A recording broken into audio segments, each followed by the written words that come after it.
Despite Professor Bruce and I are opponents in this debate, I'm quite sure that we are in agreement for the ultimate goal of this debate, which is to promote board diversity as well as diversity along many, many other dimensions. And we are also in agreement about the benefits and importance of board diversity, and most importantly, it improves the quality of the decision making, especially by avoiding blind spots.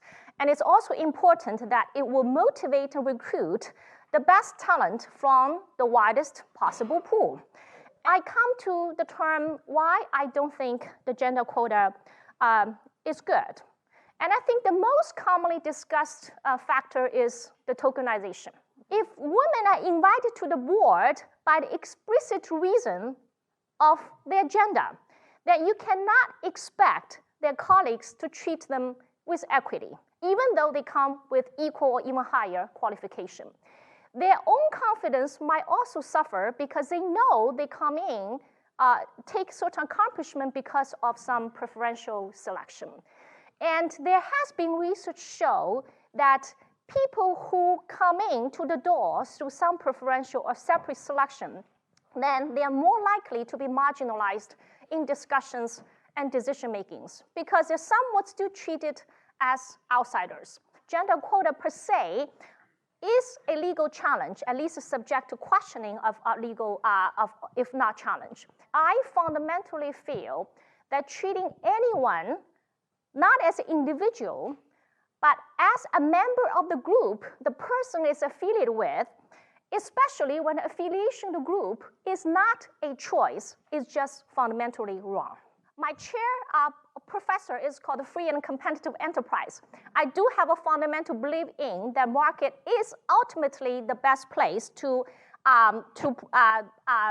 guide as well as to disseminate best practice. When I say market, we also have stock analysts, we have consultants, we have large institutional investors who can withhold their votes on the board election if the board is clearly non-diverse for no good reason.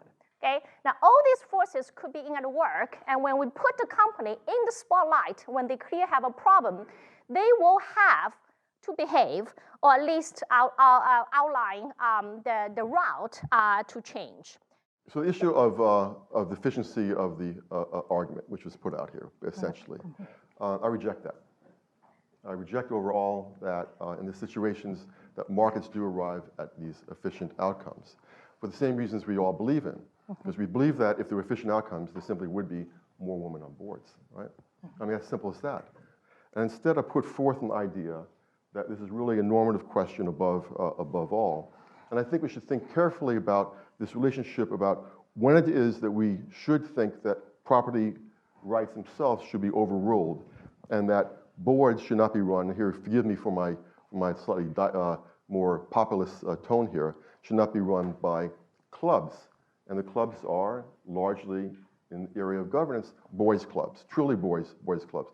And there's a thing called an odds ratio, which is worth thinking about. So when you put down 15% as a target, you get a 7-to-1 ratio of of men to women. Right? When you put down 20%, you get 5-to-1. 25%, you get 4-to-1. So with the same amount of increases of women, you get a declining amount of gain for how much it affects the quota itself. So the point of this should be then, we have to concede that there is something important about these property rights and try to and there's something important about social justice and find a quota which is not too high, yet sufficiently important that it affects the balance on the board itself. Because otherwise you'll be affecting property rights or you'll be forgetting social justice. That quota is, I would say, is around 20 to 25%. If boards are around 8 on average, you can adjust the argument. And you put out a minimal quota of 2 women on a board. You've already affected there a 25% odds ratio for women. You've made a very important change already in that particular board. But you can make again a low quota coming in, and you can very quickly, which is reasonable, given what the mean is already, push those numbers up very highly. And I'm thinking about normative costs. I'm not thinking about money costs.